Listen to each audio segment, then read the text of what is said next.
திருவாக்கும் சேகரமும் கைகூட்டும் செஞ்சல் பெருவாக்கும் பீடும் பெருக்கும் உருவாக்கும் ஆதலால் வானூர் மாணிமத்தனை காதலால் கூப்புவதும் கை. அனைத்து உலக ஆன்மீக அன்பர்களுக்கு வணக்கம். அதாவது நம்ம இப்போ இந்த வீடியோவில் பார்க்கக்கூடிய விஷயம் என்ன அப்படின்னு கேட்டிங்கன்னா, 12 ராசிகளுக்கும் உண்டான பிப்ரவரி மாத ராசி பலன்கள். அதாவது பிப்ரவரி மாதம் 12 ராசிக்குமே என்ன பலன்கள் இருக்குது அப்படிங்கிறத நம்ம இதை பார்க்குறோம். இந்த 12 ராசிக்கும் என்னென்ன நல்ல விஷயங்கள் நடக்குது, என்னென்ன ஒரு குறைவான விஷயங்கள் இருக்குது, எதெல்லாம் செய்யலாம், இதெல்லாம் செய்யக்கூடாது, எந்த விஷயங்கள் செய்யும்போது கவனமாக இருக்கணும், எந்த விஷயங்கள் இயல்பாகவே உங்களுக்கு சாதகமாக கூடி வரும், சில நன்மைகளும் சில அதிர்ஷ்டமான விஷயங்களை பற்றியும் சில விஷயங்களை எச்சரிக்கையாக இருக்க வேண்டிய விஷயங்களை பற்றியும் நம்ம இந்த விஷயத்தில் நம்ம பார்க்குறோம். இதில் இந்த பிப்ரவரி மாதம் நீங்கள் பார்த்தீங்க அப்படின்னா பிளானட் பொசிஷன் அப்படின்னு பார்க்கும்போது சுக்கிரனுடைய பெயர்ச்சியும் புதனுடைய பெயர்ச்சியும் இருக்குது. சுக்கிரனுடைய பெயர்ச்சி அப்படிங்கிறது மாதத்தினுடைய ஆரம்பத்திலையும் மாதத்தினுடைய இறுதியிலையும் இருக்குது. அதே மாதிரி புதனுடைய பயிற்சி அப்படிங்கிறது இந்த மாதத்தினுடைய இறுதியில் மட்டும்தான் இருக்குது. இது எதுக்கு சார் எங்களுக்கு அப்படின்னு கேட்டிங்கன்னா, இந்த புதன் சுக்கிரன் தான் மாத கிரகங்களை பொறுத்த வரைக்கும் மாத பலன்களை தீர்மானிப்பதில் முக்கியத்துவம் வாய்ந்த கிரகங்கள்.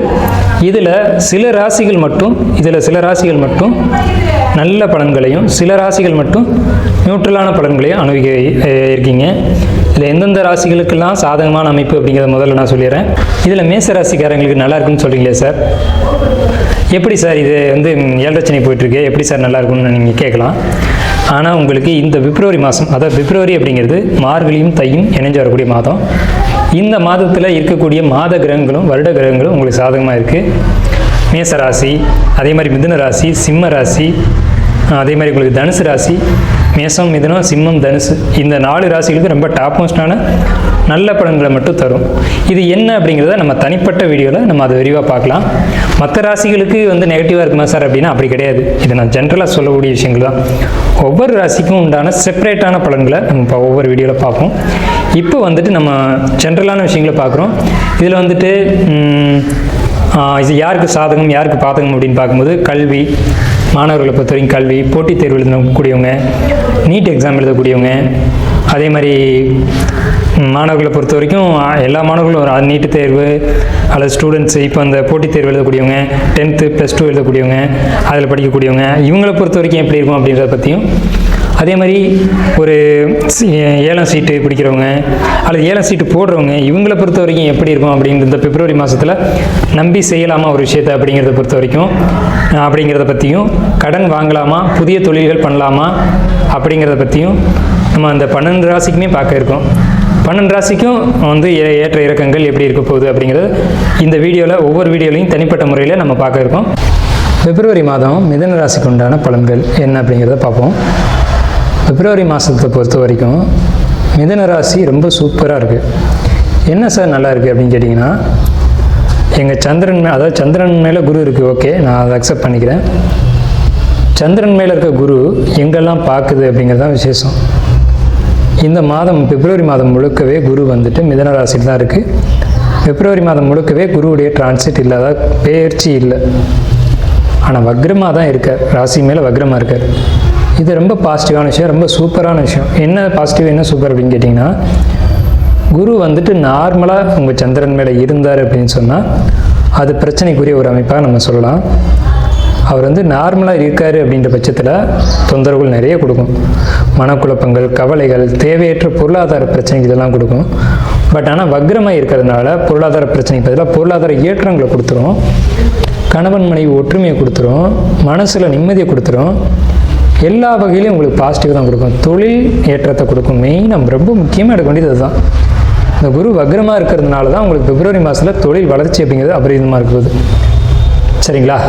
ஒரு விஷயம் தொழிலை பற்றி நம்ம சொல்லிட்டோம். சரிங்க சார், தொழில் ஓகே. எங்களுக்கு வேலை எப்படி இருக்கும்? நாங்கள் தொழிலெலாம் பண்ணல சார், நான் ஜாப்புக்கு தான் போய்ட்டுருக்கேன், ஒரு இடத்துல போய் வேலை பார்த்துட்ருக்கேன் அப்படின்னு சொன்னீங்க அப்படின்னா, வேலை செய்யக்கூடிய இடத்துல உங்களுக்கு பயணங்கள் கொடுப்பாங்க. அந்த பயணங்கள் மூலமாக உங்களுக்கு அலவன்ஸ் கொடுக்கறதா இருக்கட்டும், உங்களுக்கு ப்ரமோஷன் கொடுக்கறதா இருக்கட்டும், இதெல்லாம் உங்களுக்கு நடக்கும். பணி நிமித்தம் பயணம் எப்படின்னு கேட்டிங்கன்னா, உங்கள் ராசிக்கு 6, 11 கூடிய செவ்வாய் உங்கள் ராசிக்கு 8ஆம் இடத்துல இருந்து உங்கள் ராசிக்கு 12ஆம் இடத்தை பார்க்குறதுனால அவர் பயணத்தை கொடுத்துருவார். உங்கள் ராசிக்கு குரு பகவானுடைய பார்வை செவ்வாய்க்கு தொடர்பு இருக்குது. செவ்வாயை பார்த்துறாரு. ஸோ இந்த பயணம் உங்களுக்கு ஏற்படையதாக இருக்கும். தொழில் பண்ணக்கூடியவங்களுக்கும் பயணம் இருக்குது. தொழில் பண்ணக்கூடியவங்களுக்கு எப்படி பயணம் இருக்குது அப்படின்னா, மிதுன ராசிக்கு 8, 9 கூடியவனான சனி பகவான் வந்து 10ஆம் இடத்துல தொழில் ஸ்தானத்தில் இருக்கார். அவர் 10ஆம் இடத்துல மட்டும் இல்லை, 3ஆம் பார்வையை 12ஆம் இடத்தை பார்த்துறாரு. அது ராசிக்கு 12ஆம் இடத்தை பார்த்துறாரு. அப்போ ராசிக்கு 12ஆம் இடத்தை பார்க்கும்போது ஆட்டோமேட்டிக்காக அங்கே பயணம் வந்துடுது. அந்த பயணத்தின் மூலமாக உங்களுக்கு ஆதாயங்களும் பொருளாதார ஏற்றங்களும் புதிய அபரிவிதமான தொழில் வளர்ச்சிகளும் கொடுக்கும். பெரிய அளவில் தொழில் வளர்ச்சிகளை கொடுக்கும். ஆனால் என்ன ஒரு விஷயம்னு கேட்டிங்கன்னா, ஒரு சின்ன ஒரு விஷயம், உங்களுக்கு 3ஆம் இடத்துல கேது இருக்குது அப்படின்றதுனால எடுக்கிற முயற்சிகள் தோல்வி அடைகிற மாதிரி தெரியும். ஆனால் தோல்வி கிடையாது. ஒரு முயற்சி இருமுறை எடுத்திங்கன்னா கண்டிப்பாக சக்ஸஸ் ஆகும். 3 கூடிய சூரியன் உங்கள் ராசிக்கு உங்கள் ராசிப்படி 9ஆம் இடத்துல போயிடுறார். எப்போ? பிப்ரவரி மாதத்தில். அப்போ 3 கூடிய சூரியன் முயற்சி ஸ்தானாதிபதி நல்ல ஒரு நிலையில் இருக்கார். சரி, கல்விக்கு வருவோம் சார். கல்வியை பொறுத்த வரைக்கும் 1, 4 கூடிய புதன் வந்துட்டு உங்கள் ராசிக்கு 9ஆம் இடத்துக்கு போய் வக்ரகுரு அவங்கள பார்த்துட்றாங்க. வக்ரகுரு புதனை பார்த்தா கல்வியில் மிகப்பெரிய ஒரு ஏற்றத்தை கொடுக்கும். சரிங்களா? உங்களுக்கு 7ஆம் இடத்தை குரு பகவான் தன்னுடைய 7ஆம் பார்வையை பார்க்குறது அப்படிங்கிறது கணவன் மனைவி ஒற்றுமை, குடும்ப ஒற்றுமை, அதே மாதிரி உங்களுக்கு வாடிக்கையாளர் புதுசாக அமையிறது, வாடிக்கையாளருடைய நம்பிக்கை அதிகமாகிறது, வாடிக்கையாளர்களால் இன்னொரு வாடிக்கையாளர் ஒருத்தர் வந்து இன்னொருத்தர் கூட்டிகிட்டு வருது, அவர் இன்னொருத்தர் கூட்டிகிட்டு வருது, இப்படி அந்த வாடிக்கையாளருடைய எக்ஸ்டாப்ளிஷ்மெண்ட் அப்படிங்கிறது இருக்கும். உங்களுடைய 5ஆம் இடம் ரொம்ப சூப்பராக இருக்குது இந்த பிப்ரவரி மாதத்தில். 5ஆம் இடம் எப்படி நல்லா இருக்குன்னு கேட்டிங்கன்னா, சுக்கிரன் உங்களுக்கு சாதகமான இடத்துக்கு போகிறாங்க. உங்கள் ராசிக்கு சுக்கிரன் நல்லா இருந்துட்டாலே பொருளாதாரத்துக்கு ஏற்றத்தை கொடுத்துரும். சுக்கிரனை பொறுத்த வரைக்கும் சுக்கிரன் தன்னுடைய நட்பு கிரகங்களோட இணைகிறார் இந்த பிப்ரவரி மாதத்தில் உங்கள் ராசிக்கு. ஸோ சுக்கிரன் சொல்லக்கூடிய மனைவி உறவு, குழந்தைகள், மூத்த குழந்தை, அதே மாதிரி அத்தை உறவு, இவங்களால் உங்களுக்கு ஆதரவு அனுகூலங்கள் கிடைக்கும். செய்யக்கூடிய தொழிலில் லாபங்கள் கிடைக்கும். நல்ல ஒரு வருமானம் கிடைக்கும். சரிங்களா? அதே மாதிரி உங்களுக்கு 4ஆம் இடத்தை செவ்வாய் பார்க்குறது அப்படிங்கிறதுனால உங்களுடைய முயற்சிகள், லாபங்கள் பெரிய அளவில் டெவலப் ஆகும். புதிய சொத்துகள் வாங்கக்கூடிய அமைப்புகள் உண்டு. சொத்து எப்படின்னா, நீங்கள் சம்பாதிக்கிற பணம் சொத்தாக மாறும். சொத்துனா லிக்விட் கேஷ் வந்து ஒரு ப்ராப்பர்ட்டியாக மாறும். அந்த ப்ராப்பர்ட்டி நீண்ட காலத்துக்கு நிற்கும். நீண்ட கால முதலீடுகளில் நீங்கள் இன்வெஸ்ட் பண்ணுவீங்க. அந்த இன்வெஸ்ட்மெண்ட்டும் நல்ல ஒரு இன்வெஸ்ட்மெண்ட்டாக இருக்கும். இந்த செவ்வாயின்னு சொல்லும்போது மருத்துவம் அப்படிங்கிறத கவனிக்க வேண்டியது இருக்குது. இந்த உச்ச செவ்வாய் உங்களை வந்து மெடிசனில் இருக்கக்கூடிய யாராக இருந்தாலும், மெடிசன் ஃபீல்டில் இருக்கக்கூடிய, அதாவது மெடிக்கலில் இருக்கக்கூடிய, அதாவது மருத்துவத்துறையில் இருக்கக்கூடிய மிதுனராசி அன்பர்களுக்கு சிறப்பான காலகட்டம் சொல்லலாம். இல்லை சார் நான் படிச்சுக்கிட்டு இருக்கேன் இப்போ தான் அப்படின்னு சொன்னீங்கனாலும் சரி, நல்ல ஒரு அமைப்பை கொடுக்கும். ஒரு விஷயம் என்ன, ரெண்டாவது கேட்டிங்கன்னா, நீட் எக்ஸாம் எழுதக்கூடிய ஸ்டூடெண்ட்ஸ் பொறுத்த வரைக்கும் எக்ஸாம் நீங்கள் இப்போ ப்ரிப்பேர் பண்ணுறது நல்லாயிருக்கும். இல்லை எழுதிட்ட சார் ரிசல்ட்டுக்காக காத்துட்ருக்கேன் அப்படின்னு சொன்னாலும் அந்த ரிசல்ட் உங்களுக்கு சாதகமாக அமையும். இப்போ செவ்வாயின்னு சொல்லும்போது மருத்துவத்தை பற்றி பார்த்துட்டோம். செவ்வாயின்னு சொல்லும்போது அரசாங்கத்தை பொறுத்த வரைக்கும் ரொம்ப பாசிட்டிவ். ஏன்னா உங்கள் ராசிக்கு 8ஆம் இடத்துல தான் செவ்வாய் வந்து நல்ல ஒரு உச்சத்தில் இருக்காங்க. 8ஆம் இடத்துல செவ்வாய் உச்சம், அது சனி வீட்டில் அப்படின்னா புதையல் யோகம் கூட சொல்லலாம். இந்த அமைப்பை தான் புதையல் யோகம்னு மூல நூல்களில் சொல்லியிருக்காங்க. மூல நூல்கள் எல்லாமே 8ஆம் இடத்துல செவ்வாய் பலம் பெற்று சனியை அங்கே தொடர்பு கொள்ளணும் அப்படின்னு சொல்லி வச்சுருக்காங்க. அந்த அமைப்பே உங்களுக்கு பிப்ரவரி மாதத்தில் தான் அமையுது. அதுக்காக எல்லாரையும் போய் நீங்கள் புதையலை தோண்டுங்கன்னு நான் சொல்லலை. உங்களுக்கு அதிர்ஷ்டம் வரும்னு மட்டும்தான் நம்ம சொல்கிறோம். அப்போ அதிர்ஷ்டம் எந்த வழியாக வரும்? அந்த காலத்தில் புதையல் கிடைச்சிது, இந்த காலத்தில் புதையல் கிடைக்குமானா அப்படி கிடையாது. உங்களுக்கு ஷேர் மார்க்கெட்டில் இன்வெஸ்ட் பண்ணியிருந்தீங்க அப்படின்னா பிப்ரவரி மாதம் எடுத்துருங்க. நல்ல ஒரு க்ரோத் இருக்கும். அந்த அமௌண்ட்டை எடுத்துருங்க. நல்ல ஒரு லாபத்தோடு நீங்கள் எடுக்கலாம். பிப்ரவரி மாதம் ரெடியாக காத்துட்ருங்க. ஷேர் மார்க்கெட்டில் இன்வெஸ்ட் பண்ணவங்க, குறிப்பாக வந்து ஆயில், இரும்பு, டாட்டா, இந்த துறைகளில் யாரெல்லாம் இன்வெஸ்ட் பண்ணியிருக்கீங்களோ அவங்களுக்கு நான் நல்ல ஒரு கெயின் கிடைக்க போது எடுத்துருங்க. சரிங்களா? அப்போது ஷேர் மார்க்கெட்டை பொறுத்த வரைக்கும் ரொம்ப பெரிய பாசிட்டிவ். மாணவர்களை பற்றி சொல்லியிருக்கோம். மாணவர்களுக்கு கல்வியில் ரொம்ப பெரிய ஏற்றம் இருக்குது, அதில் டவுட்டே வேணாம். அதே மாதிரி மனநிலைகளை பொறுத்த வரைக்கும் நீங்கள் இது நாள் வரையும் ஒரு குழப்பத்திலே இருந்திருந்தாலும் சரி, மனசளவில் ரொம்ப டிப்ரெஸ்டாக இருக்கேன், உங்களுடைய சுயஜாதகத்தின் அடிப்படையில் உங்களுடைய சுயஜாதகம் வந்து மனசளவில் உங்களுக்கு பாதிப்பை கொடுத்துருந்தாலும் கூட இந்த பிப்ரவரி மாதம் நல்ல ட்ரீட்மெண்ட் கிடச்சி நீங்கள் மனசளவில் ஒரு தெளிவான நபராக வர முடியும். ஏதாவது ஒரு பேட் ஹேபிட் இருக்குது, அடிக்ஷன் ஆகியிருக்கேன், என்னால் வெளியில் வர முடியல, இதெல்லாம் எங்கேருந்து வருது? பிரெயினுடைய நியூரோலேருந்து வருது. அந்த பிரெயினில் இருக்கக்கூடிய நரம்புகளை இயக்கக்கூடிய பிளானட் எதுன்னு பார்த்தீங்கன்னா ராகு தான். அந்த ராகுவும் செவ்வாயும் இப்போ இந்த பிப்ரவரி மாதத்தில் தொடர்பு கொள்ளும். ஏன்னா செவ்வாய்க்கு அடுத்த வீட்டில் தான் ராகு இருக்குது. அப்போ நீண்ட காலமாக வந்து நீங்கள் ஒரு அடிக்ஷன் பழக்கத்தில் இருக்கீங்க அல்லது மீண்டு வர முடியாத ஒரு இடத்துல இருக்கீங்க அப்படின்னா இந்த பிப்ரவரி மாதம் நீங்கள் அதுலேருந்து நீங்களாகவே வெளியில் வந்துடுவீங்க. ட்ரிங்க்ஸாக இருக்கலாம் அல்லது வேறு எந்த ஒரு ஹேபிட்டாக இருக்கலாம், அது உங்களை வந்து வெளியில் கொண்டு வந்துடும். கொண்டு வரக்கூடிய ஒரு அமைப்பில் தான் இந்த பிப்ரவரி மாதத்தினுடைய கிரக நிலைகள் அப்படி தான் அமைஞ்சிருக்கு. சரிங்க, உங்களுடைய தொழிலை பற்றி நான் சொல்லணும். தொழிலுக்கு பயணம் இருக்குதுன்னு சொல்லிட்டேன், லாபம் இருக்குதுன்னு சொல்லிட்டேன். என்ன தொழிலை நீங்கள் செஞ்சால் லாபம் இருக்குது அப்படின்னு பார்த்தீங்கன்னா ஆன்மீகம் சம்மந்தப்பட்ட துறைகள் இருக்கக்கூடியவங்களுக்கு பெரிய அளவில் வருமானம் இருக்குது. அதே நேரத்தில் நீங்கள் பண்ணக்கூடிய தொழிலில் நேர்மை இருக்கணும். நேர்மையாக தான் இருப்பீங்க. அந்த நேர்மையை நீங்கள் இன்னும் மெரிட்டாக மாற்றிக்கணும். சரிங்களா? அதுக்காக சம்பாதிக்காமல் இருக்க முடியாது. சம்பாதிக்கிறதுல ஒரு நேர்மை தேவை அப்படின்னு தான் நம்ம சொல்கிறோம். அந்த நேர்மையை நீங்கள் கொடுப்பீங்க, அந்த நேர்மை கிடைக்கும். அந்த நேர்மையின் அடிப்படையில் நீங்கள் போனீங்க அப்படின்னா நீங்கள் வந்து ஒரு வாடிக்கையாளர்கிட்ட இருக்கட்டும், உங்களுடைய நண்பர்கள்ட்ட இருக்கட்டும், உங்களுக்கு வந்து ஒரு நல்ல சப்போர்ட்டிவ் கிடைச்சி நீண்ட காலத்துக்கு அது உங்களுக்கு வந்து ஒரு பயன் தரக்கூடிய அமைப்பை வந்து இந்த பிப்ரவரி மாதத்தில் ஒரு அமைப்பை ஏற்படுத்தும். கணவன் மனைவி உறவுகளை பொறுத்த வரைக்கும் ரொம்ப சூப்பராக இருக்குது. அதாவது என்னென்னு கேட்டிங்கன்னா, காதல் ராசின்னு பேர் மிதுன ராசிக்கு. காதல் ராசினே பேர். லவ் பண்ணியிருக்கக்கூடிய மிதுன ராசிக்காரங்களை பொறுத்த வரைக்கும் காதலில் ஒரு ஏற்றம், ஒரு மகிழ்ச்சி, உங்களுடைய காதல் குடும்பத்தில் அங்கீகரிக்கக்கூடிய ஒரு அமைப்பு, இதெல்லாம் கிடைக்கும். மிதுன ராசிக்காரங்களுக்கு குடும்பத்தில் நிச்சயமாக சுப காரியங்கள் நடக்கும். ஏதாவது ஒரு நல்ல காரியம் வீட்டில் நடக்கும். அது என்ன வேணாலும் இருக்கலாம். ஒன்று லவ் மேரேஜாக இருக்கலாம், அல்லது பெரிய ஒரு வீடு கிரக பிரவேசமாக இருக்கலாம், வீடு சம்மந்தப்பட்ட வகையில், அல்லது எல்லாரும் சேர்ந்து வீட்டில் குடும்பத்தோடு சேர்ந்து ஒரு கோயிலுக்கு போகிறதா இருக்கலாம். இந்த மாதிரி ஏதேனும் ஒரு விஷயங்கள் நடக்கும். ஏன்னா இப்போ மார்கழி முடிஞ்சு தை மாதம் அப்படிங்கிறது விசேஷமான மாதம்.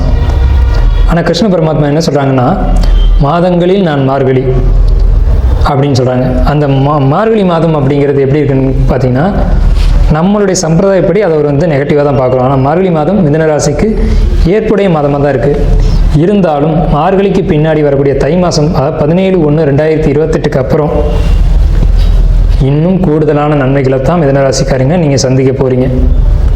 மிதுன ராசிக்காரங்களை பொறுத்த வரைக்கும் வெளிநாடு போகணும் அப்படின்னு ஆசைப்பட்டீங்க அப்படின்னா, வெளியூர் பயணங்கள் போகணும் அப்படின்னு ஆசைப்பட்டீங்கன்னா, தொழில் ரீதியாகவோ கல்வி ரீதியாகவோ அல்லது உயர் படிப்பு ரீதியாகவோ நீங்கள் போக வேண்டிய கட்டாய சூழ்நிலைகள் வரும். அதே மாதிரி மிதுன ராசிக்காரங்களுடைய குழந்தைகள் ரீதியாக குழந்தைகளால் ஏற்றங்களை சந்திக்கக்கூடிய அமைப்புகள் வரும். நிச்சயமாக உங்கள் குழந்தைங்க வந்து உங்களுக்கு பேர் புகழை தேடி தருவாங்க. அதுதான் பெரிய விஷயம்.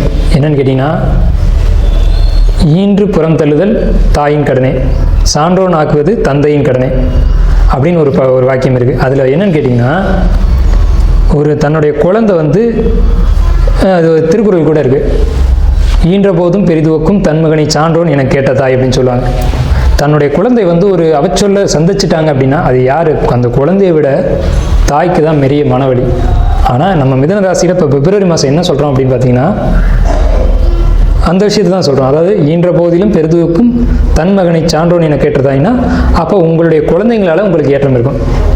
இந்த குழந்தையை எந்த தாய் பெற்றாலோ அப்படின்ற ஒரு வார்த்தையை மிதுனராசி அன்பர்களால் தந்தை சந்திப்பீங்க, தாய் சந்திப்பீங்க. ஸோ உங்களுக்கு குழந்தைகளால் ஒரு ஏற்றம் அப்படிங்கிறது நிச்சயமாக இருக்குது.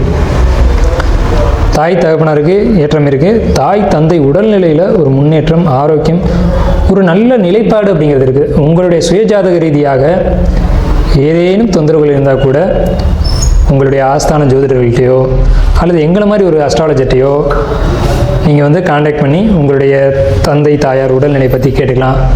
நம்மளுடைய நம்பர் கீழே நம்ம ஸ்க்ரீன் கீழே வருது, அதை நீங்கள் காண்டாக்ட் பண்ணி கேட்டுக்கலாம். ஆனால் அப்படி இருந்தாலும் கூட பிப்ரவரி மாதத்தில் அது வந்து பெரிய பாதிப்புகளை தராது, பிரச்சனைகளை தராது அப்படின்ற ஒரு சந்தோஷமான செய்தியை சொல்லிவிட்டு நம்ம தொடருவோம்.